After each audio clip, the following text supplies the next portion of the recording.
ప్రేమ అనే పదానికి 2 అక్షరాలు, కానీ మీరు నాపైన చూపించినటువంటి ప్రేమ అనంతం. నేను సురేష్, మీ ప్రేమకు బానిస. మనకి విండోస్ 11లో చాలా థీమ్స్ అనేవైతే ప్రొవైడ్ చేశారు. మీ యొక్క ల్యాప్‌టాప్ బ్యాక్‌గ్రౌండ్‌లో ఉన్నటువంటి థీమ్స్‌ని మీరు చేంజ్ చేసుకోవచ్చనమాట. అందుకోసం సింపుల్‌గా ఏం చేస్తారనుకోనంటే, సెట్టింగ్స్‌లోకి వెళ్తారు. సో, సెట్టింగ్స్‌లోకి వెళ్ళిన తరువాత ఓకే. ఇక్కడ మీరు సెట్టింగ్స్‌లోకి వెళ్లారు కదా! సో, సెట్టింగ్స్‌లోకి వెళ్ళిన తర్వాత ఇక్కడ మీరు చూడండి పర్సనలైజేషన్ ఉంది కదా! దాని మీద ప్రెస్ చేస్తారనమాట. సో, దాని మీద ప్రెస్ చేసిన వెంటనే ఇక్కడ మీరు చూడండి select a theme to apply. ఈ విధంగా డిఫరెంట్ థీమ్స్ అనేవి మీకు కనిపిస్తాయన్నమాట. Okay.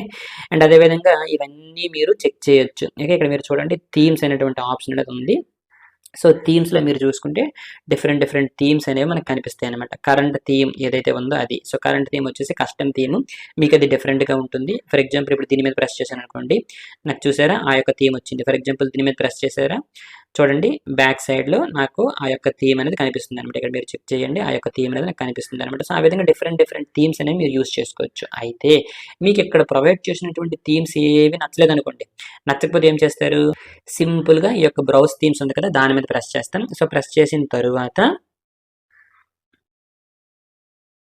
Okay. Microsoft apps application open అవుతుంది. ఓపెన్ అయిన తరువాత ఇక్కడ మనకి డిఫరెంట్ థీమ్స్ అనేవి మనకు కనిపిస్తాయండి. ఇక్కడ మీరు చూసారా ఫ్రీ ఈ విధంగా ఇవన్నీ కూడా ఫ్రీ ఉన్నాయి. అలా కాకుండా కొన్ని పెయిడ్ కూడా ఉంటాయన్నమాట. అంటే వాటిని మనం కొనుక్కోవాలి. ఇక్కడ మీరు చూసుకుంటే రూ. 74 అన్నమాట ఇది. ఓకే. అలా కొన్ని అయితే మనం కొనుక్కోవచ్చు. ఇక్కడ మీరు చూడండి కింద రూ. 54 ఇలా డిఫరెంట్ ఉంటాయి. కొన్ని ఫ్రీ ఉంటాయి. కొన్ని పెయిడ్ ఉంటాయన్నమాట. ఫర్ ఎగ్జాంపుల్ ఇప్పుడు మనకి ఇది కావాలి అనుకుందాం. ఏం చేయొచ్చు సింపుల్‌గా దాని మీద ప్రెస్ చేస్తారు. ఓకే. దాని మీద ప్రెస్ చేసిన వెంటనే ఇక్కడ మీకు గెట్ అని ఉంటుందన్నమాట. దాని మీద ప్రెస్ చేస్తారు.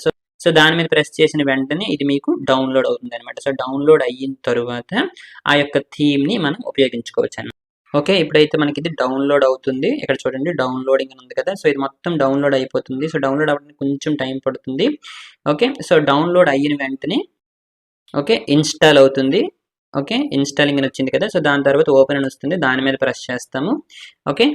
సో, ఓపెన్ అని ప్రెస్ చేసిన వెంటనే అక్కడ మనం ఏదైతే డౌన్‌లోడ్ చేసామో అది మనకి ఇక్కడ కనిపిస్తుందన్నమాట. ఓకే. దాని మీద ప్రెస్ చేస్తాం. సో, దాని మీద ప్రెస్ చేస్తే ఏం జరుగుతుంది? ఆటోమేటిక్‌గా ఆ యొక్క థీమ్ అనేది మన యొక్క ల్యాప్‌టాప్ థీమ్‌గా కనిపిస్తుందన్నమాట. ఇక్కడ మీరు చెక్ చేసుకుంటే ఇప్పుడు నేను ఇన్‌స్టాల్ చేసినటువంటి నా యొక్క కొత్త థీమ్ అన్నమాట.